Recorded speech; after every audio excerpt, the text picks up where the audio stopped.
Mental health is a problem here in Utah, but there can be treatment options that don't involve medications. Jimmy Gilland from Zion Healing Center is joining me in this sponsored interview with more. Jimmy, we always love it when you're here. Thank you. This is shocking this morning. So Utah, #1 when it comes to mental health illness. #1 according to NICE-RX. Yeah. What is the percentage of us here suffering from something? About a little bit over 29% of Utahns are suffering from some form of mental illness, whether it's anxiety, depression, ADD. Those are the most common things I see. Insomnia. You know, those issues kind of spiral into a whole host of other issues. Why do you think that is? What are we not doing? Why are we not prioritizing our mental health? I mean, I think it's important to remember that and to think of our mind as a computer, and you know, we're really, our unconscious mind is getting programmed by the conscious mind every day. And so it's like, how are we guiding? What are we doing to, you know, most people are just running, thinking about their past, thinking about possibly things that went wrong in their life and getting depressed. And so a lot of people have programmed themselves and are really good at doing anxiety, depression.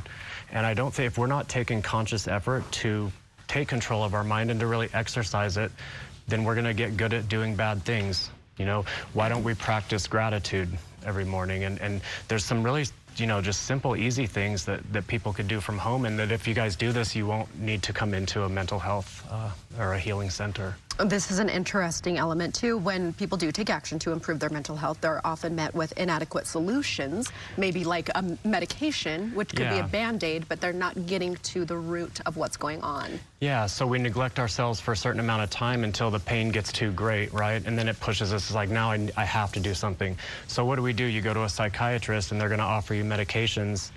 And this is the problem that I'm seeing, is that they just don't work for people. I mean, it'd be great if they worked, and we're not against medications, but you can see in these STAR*D trials, this is the longest independent study ever conducted on pharmaceuticals, and the results are horrible. Not much better than a placebo. And maybe you've tried it and it doesn't work, or maybe you don't want to go the medication route. But I do like what you're saying about gratitude. Talk about practicing the gratitude, meditation, reading self-help books, joining meetups or groups. There's a lot that we can be doing. It's a lot. You know, I tell people just to meditate, you know, take 20 minutes, 20, 40, 60 minutes for yourself in the morning to really, you know, do some healthy programming for yourself, and just start out. When you wake up, you're in this beautiful theta state where you're halfway awake in the morning. That's the perfect time to start either using affirmations that you want about yourself. Don't say, hey, I'm not as good at this now, but, you know, say it how you want to be. Yes. Focus on 3 things that you're grateful for right in the morning. That will reprogram your mind, and if you do that every day, you will get results over time. And if we need some help along with that.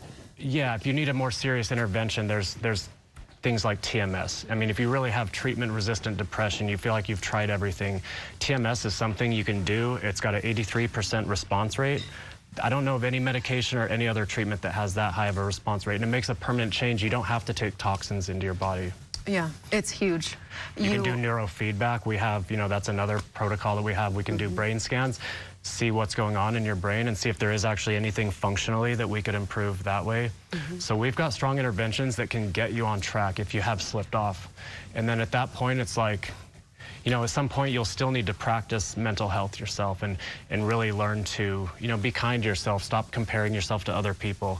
Compare yourself to, you know, create a vision of yourself that you're becoming, and work towards that. Absolutely. These are the things people just don't do. And we can find our ways to that vision with the help of you, Jimmy, at Zion Healing Center.